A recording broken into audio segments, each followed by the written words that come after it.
the ones that have died, but the ones that are serving and the ones that have served. After reading poetry for several hours, there's one poem that really stood out and seemed fitting for today. It's titled My Fallen Brother by James Frazier.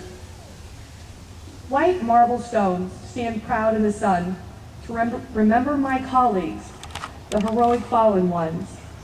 Many a battle, many a campaign.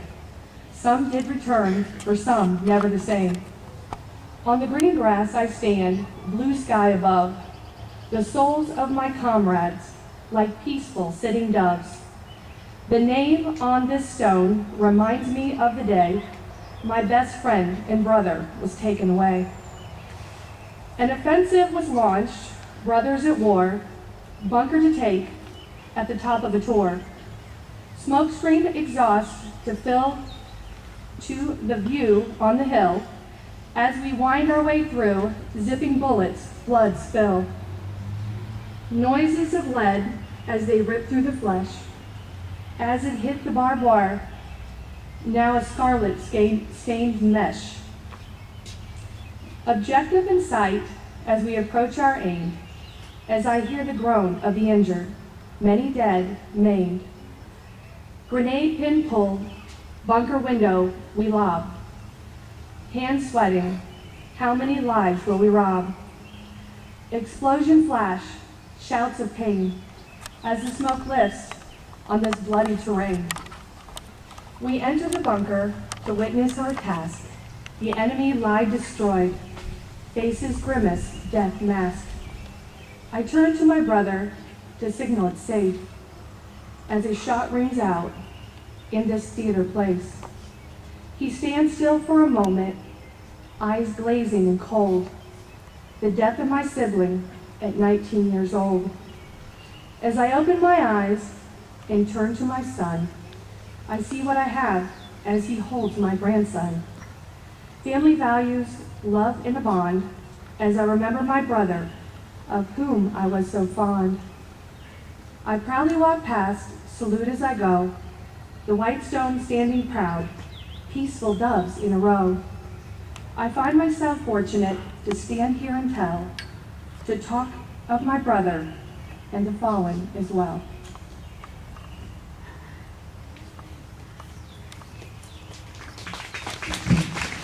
Thank you, Madam Mayor.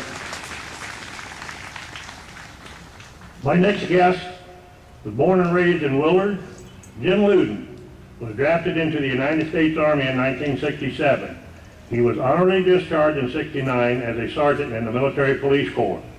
After a brief time in law enforcement, he was employed for 3 decades in the rail industry, retired in 2001 as an executive officer of a European rail carrier. In retirement, Jim has devoted effort to giving back through community service with the American Legion, the 14-8, and several other service organizations. He demonstrates a particular passion for advocating for veterans, especially the homeless and POW MIAs. He came out of retirement in 2016 and is currently serving as Willard City Manager and is proud to call Willard home.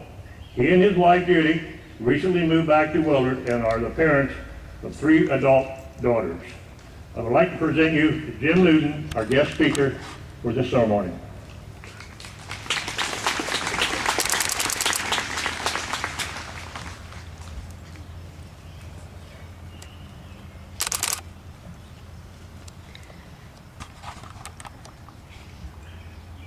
More than 1 million men and women have lost their lives, sacrificed their lives defending America in time of war.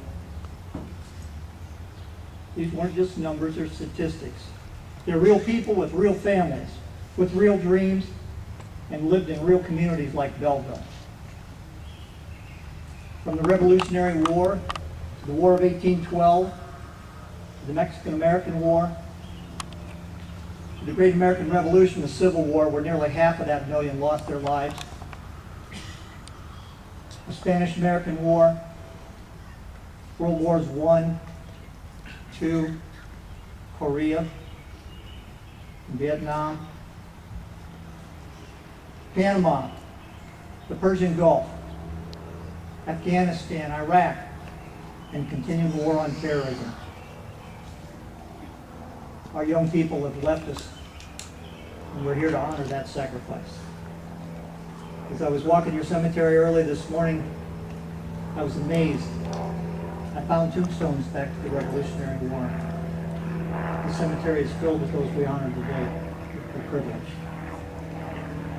Not far from here, a 93-year-old World War II combat veteran joins a community finally remembering the sacrifice of one of its own in Vietnam. Dale Williams was an adopted child, adopted by this World War II veteran and his wife, lived a normal life in Attica, Ohio, played sports, graduated, and joined the Army in 1968. He completed one tour in Vietnam as a combat infantryman. By the time he came home, he talked to his friends, he talked to his family about, I gotta go back. I'm unfinished business. And on his second tour, he was serving with the 9th Infantry Division in a place we didn't belong. And in April of 1970, he lost his life to a sniper. His father placed a tribute on his headstone. It says, "Unto us came a boy. Much too soon he became a man, to give his today for our tomorrows."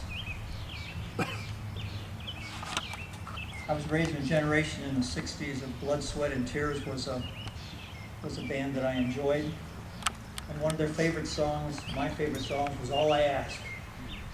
And part of the lyrics of that song say, I just want to live free from chains, and I want to die peacefully. Staff Sergeant Dale Williams didn't have that opportunity.